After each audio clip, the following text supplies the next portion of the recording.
Mes chers compatriotes, Togolaises et Togolais, chers amis engagés dans le combat souverainiste de l'humanité, au cœur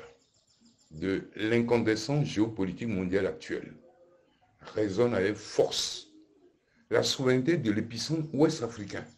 de la lutte pour la deuxième et véritable indépendance de l'Afrique et de ses îles, au fond cinétique des deux guerres les plus en vue en Ukraine et en Palestine. Cette ferveur souverainiste mondiale met fort heureusement en perspective la lumière de la souveraineté consacrée par la révolution électorale pacifique du 22 février 2020, nonobstant les apparences sous nos cieux au Togo, où se poursuit la via de Rosa de nos populations sacrifiées sur l'autel du crime organisé, toutes tendances confondues. La lumière de la souveraineté continue de briller, aussi petite soit-elle, et de plus en plus, pour nous libérer des ténèbres de la peur, de l'ignorance, des distractions de tout genre qui nous aliènent et prolongent notre esclavage volontaire. Au rang de ces distractions paralysantes figure ces derniers jours le secondant des forces armées togolaises, pompeusement dénommé procès du général Karanga et co-accusé, qui s'est achevé par la mise sous éteignoir de l'ancien chef d'état-major à la manœuvre du coup d'état militaire du 21 avril 2020, au lendemain du coup d'état électoral, judiciaire, diplomatique et médiatique, au thème du scrutin présidentiel du 22 février 2020. Tel un polar pour les nuls, le scénario est sans mal ficelé et l'intrigue reste entière sur l'auteur de l'assassinat du colonel Toussaint Bitala Mayulba, censé m'ôter la vie pour que le resquilleur, le chef du gang et invétéré putschiste Fonya Singbe puisse s'imposer au souverain peuple togolais contre son gré par la force des armes et de la corruption tous azimuts.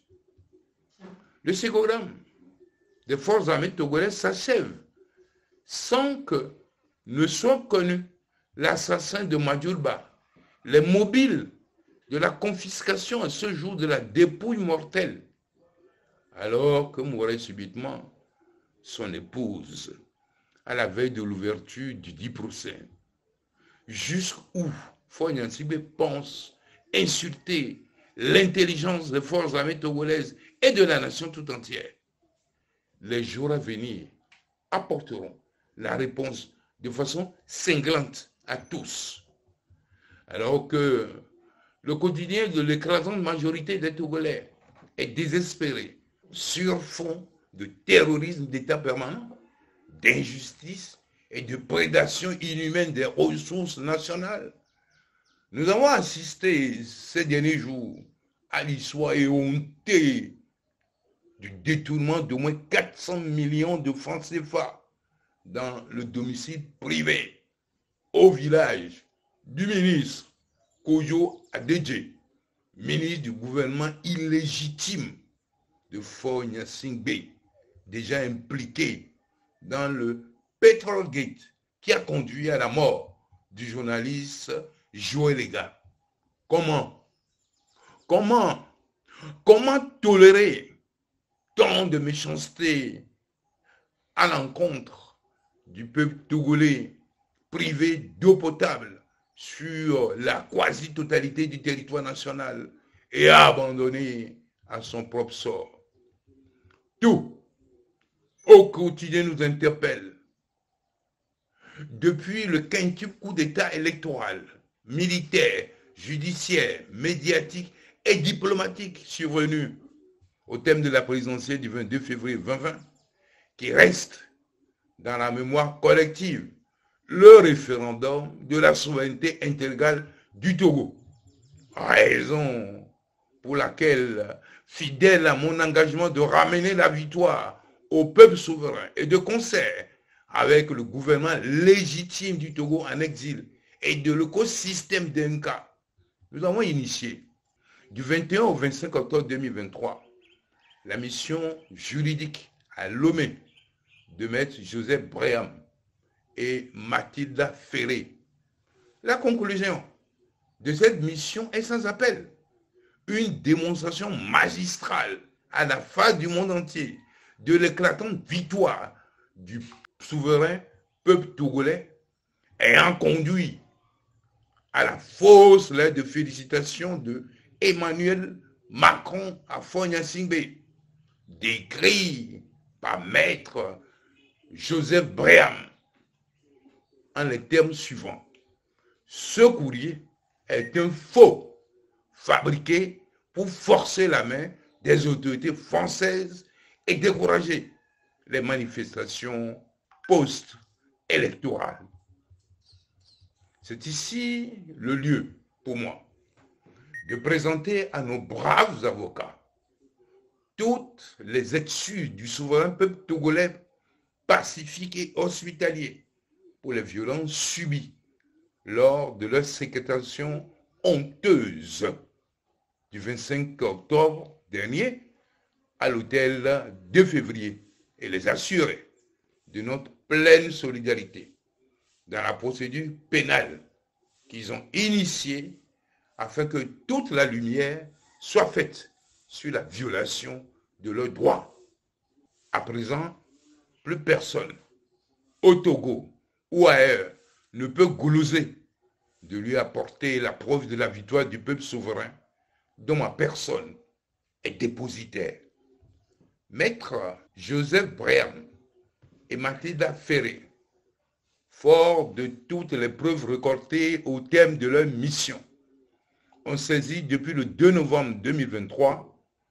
le doyen des juges d'instruction du tribunal de première instance de Nanterre de la plainte pénale pour faux, usage de faux, complicité de faux et recel en écriture publique au terme de l'expiration du délai de 3 mois, faisant suite à la saisine du procureur de la République de Nanterre que la Macronie semble avoir anesthésié. Dans les semaines à venir, les interpellations vont commencer et justice sera faite au peuple souverain dans cette sordide affaire de subversion du droit international dont sont complices nos partenaires en développement représentés par le G5 au Togo. Il est donc temps pour toutes les filles et tous les filles du Togo tout entier de se lever du nord au sud, de l'est à l'ouest, pour parachever ensemble, dans un sursaut républicain, la longue et âpre lutte souverainiste que mènent les patriotes à la suite de nos aïeux, qui nous ont légué cette terre bénie de Dieu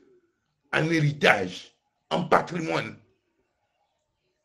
Et sur le chemin de la reconquête de la souveraineté confisquée du peuple togolais, aucune tempête ne peut nous renverser, fut-elle celle de la pornographie de la peur, avec le psychodrame des facts à la suite de la subversion du droit international, avec la complicité active d'Emmanuel Macron et les réseaux obscurs au profit du naufragé du 22 février 2020. Encore moins, le refus d'exécution de l'arrêt numéro ECW-CCJ-JUD-11-2022 du 24 mars 2022 de la Cour de justice de la CEDEAO condamnant l'État togolais pour la violation des droits du président démocratiquement élu et ordonnant que réparation lui soit faite dans un délai de 3 mois. Les ailes de l'espoir sont bel et bien attachées dans le dos du souverain peuple togolais. Et il est enfin arrivé le moment tant attendu de l'impulsion par excellence pour qu'elle s'ouvre et permette le grand déploiement vers la restauration de l'éclatante victoire du 22 février 2020, tournant majeur de notre lutte de libération nationale et de deuxième et véritable indépendance du Togo. Mes chers compatriotes, Togolaises et Togolais, ce que l'on croit est sa réalité.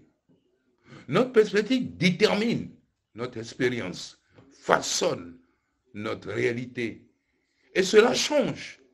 dès lors que notre foi en Dieu est devenue certitude. Et cette certitude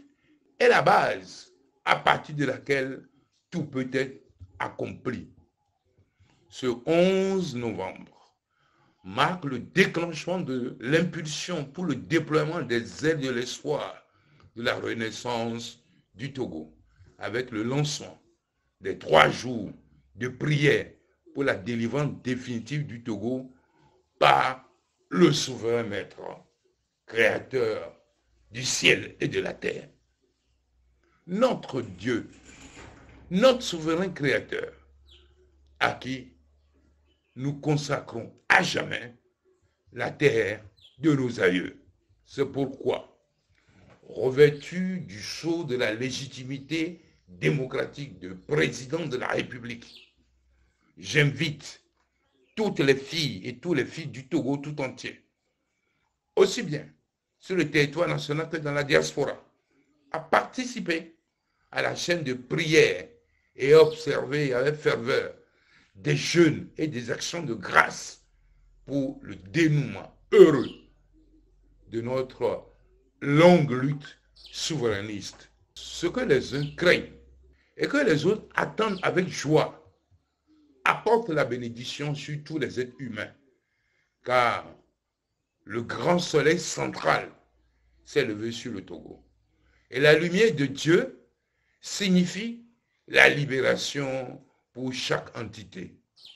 En avant toutes, dans la joie, le lundi 13 novembre 2023, avec la chanson Mais donne-nous de nouveau, mais donne-nous de nouveau, mais donne-nous de nouveau, mais gana-nous nakbebo, mais donne-nous de nouveau,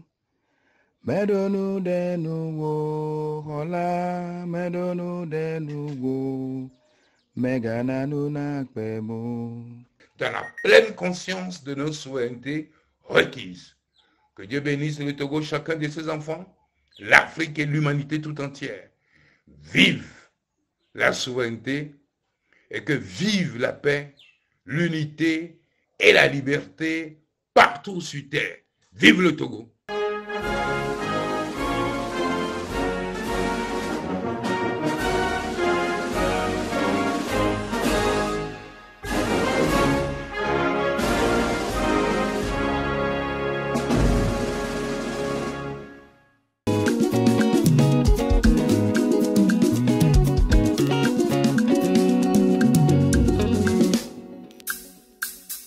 Mais donne-nous de nouveau,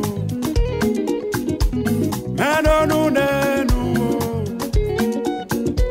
mais donne-nous de nouveau, mais gana-nous nakwe, mais donne-nous de nouveau,